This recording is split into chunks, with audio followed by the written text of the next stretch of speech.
जय श्री राम। भगवान का नाम भगवान का ही अभिन्न स्वरूप है और वह भगवान की शक्ति से ही भगवान से भी अधिक शक्तिशाली और ऐश्वर्यवान है। जैसे किसी महान वैभवशाली सम्राट को अपने खजाने की असंख्य धनराशि की संख्या का पता नहीं रहता, इसी प्रकार नामी भगवान भी अपने नाम की अनंत गुणावलियों का पता रखना नहीं चाहते। यह भी उनका एक महान गुण है। भगवान के जिस मंगलमय नाम से पंचम पुरुषार्थ रूप भगवत प्रेम की प्राप्ति हो सकती है, उसके बदले में मोक्ष की चाह करना भी प्रेमियों ने कामना माना है। अतएव लोक परलोक की किसी भी क्षुद्र महान कामना में नाम का प्रयोग करना एक प्रकार से अविवेक या मूर्खता ही है।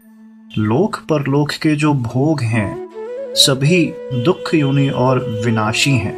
ऐसे मधुर विष रूप विषयों की चाह करना और नाम के बदले में उन्हें चाहना महान मूर्खता है। तुलसीदास हरि नाम सुधा तजी, सठ हठि पियत विषय विष मांगी।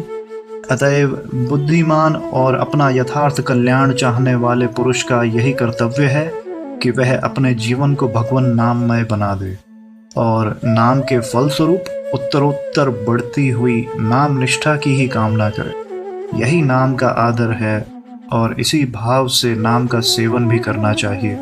परंतु जब तक यह भाव जागृत ना हो तब तक किसी भी भाव से किसी भी सत्कामना को लेकर नाम का आश्रय लेने में कोई आपत्ति नहीं है। ऐसा करना मूर्खता होने पर भी पाप नहीं है वरन कर्तव्य है।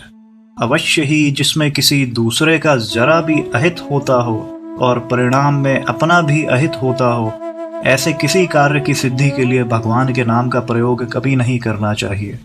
जब तक भगवान के नाम में रति पैदा ना हो जाए तब तक रुचि के साथ भगवान का नाम लेना चाहिए। जब तक रुचि पैदा ना हो तब तक भगवान के नाम का अभ्यास करना चाहिए और अभ्यास की दृढ़ता ना होने तक अमोघ औषध के रूप में भगवान का नाम लेना चाहिए।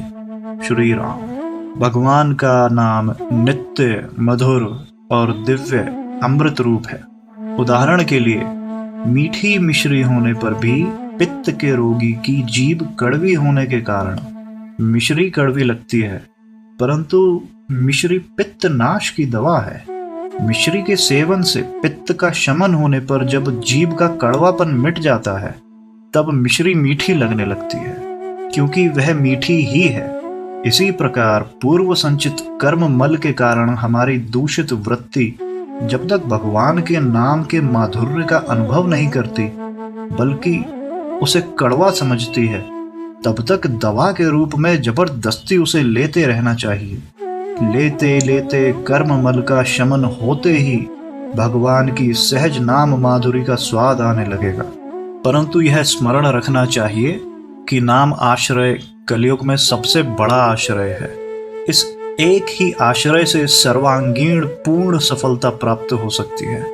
अतएव नित्य निरंतर नाम का सेवन करना चाहिए और जहां तक बने नाम का सेवन नाम प्रेम की वृद्धि के लिए ही करना चाहिए, किसी भी लौकिक पारलौकिक इच्छा पूर्ति के लिए नहीं। नाम का फल अचिंत्य और अमूल्य है। उनकी वास्तविकता पर ध्यान न देकर उसमें भरे वास्तविक सत्य को ग्रहण करना चाहिए। नाम का जप मानसिक, उपांशु और वाचिक तीनों तरह से हो सकता है। नाम जप में जितनी सूक्ष्मता हो उतना ही वह श्रेष्ठ है, पर नाम कीर्तन में जितना ही वाणी का स्पष्ट उच्चारण और उद्घोष हो उतना ही श्रेष्ठ है। अपनी अपनी स्थिति और रुचि के अनुसार जप कीर्तन करते रहना चाहिए। भगवान के सभी नाम महत्व रखते हैं। किसी भी नाम में ऊंच नीच का भाव न रखकर अपने लिए जो भी नाम विशेष प्रीतिकर और रुचिकर जान पड़े उसी का जप कीर्तन करना चाहिए। यद्यपि समस्त भगवान नामों की महिमा समान ही है, तथापि जो नाम अपने को प्रिय है उनके कीर्तन से अनायास ही अपने अभीष्ट मनोरथ की सिद्धि हो जाती है। विभिन्न रुचि वाले लोगों का क्रमशः सभी नामों में प्रेम संभव हो जाता है, फिर वे सभी नाम उन्हें प्रिय हो जाते हैं। अतएव भगवान के जिस नाम या जिन नामों में आपका मन लगता हो उसी का जप करें, परंतु नाम जप करने वालों के लिए यह परम आवश्यक है कि वे प्रतिदिन नियम पूर्वक अधिक से अधिक संख्या में नाम जप अवश्य करें। यह नियमित जप के अतिरिक्त दिन रात बिना संख्या के नाम जप होता रहे। इसके लिए सावधानी के साथ प्रयत्नशील रहें। नियमित संख्या के नाम जप का दृढ़ नियम होने से उतना जप तो प्रतिदिन पूरा हो ही जाएगा, नहीं तो नियम न रहने पर किसी भी आवश्यक अनावश्यक कार्य में समय लग जाएगा और जो सबसे पहले करने योग्य तथा सबसे अधिक महत्वपूर्ण कर्तव्य एवं जीवन में अत्यावश्यक कार्य है वह राम नाम जप छूट जाएगा।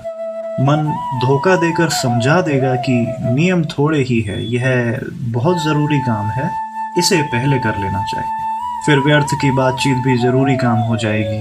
परंतु बड़ा नियम होने पर उतना समय नाम जप में अवश्य लगेगा और नाम जप होने से भगवान के साथ प्रत्यक्ष संबंध कम से कम एक अंग जीभ का तो बना ही रहेगा। उतने समय तक वाणी का केवल संयम ही नहीं होगा, वाणी का यथार्थ सदुपयोग होगा, क्योंकि वाणी का सदुपयोग भगवान के नाम गुणगान में ही है। उतने समय तक प्रमादवश होने वाले मिथ्या भाषण पर निंदा से रक्षा होगी, कम से कम व्यर्थ भाषण से जीभ की रक्षा होगी। प्रमाद युक्त वाणी के कारण होने वाले दुष्परिणामों से बचाव होगा और नाम जप रूप सबसे महान लाभ प्राप्त होगा। लगातार नियमित जप होने से वाणी का वैसा अभ्यास हो जाएगा जिससे वाणी सहज ही अपने आप नाम जप करती रहेगी और इससे फिर मन भी लग जाएगा। तुलसीदास जी कहते हैं, सकल अंग पद विमुख नाथ, मुख नाम की ओट लई है। मेरे सारे अंग आपके चरणों से विमुख हैं, केवल मुख ने जीभ ने नाम की ओट ले रखी है। जय श्री राम।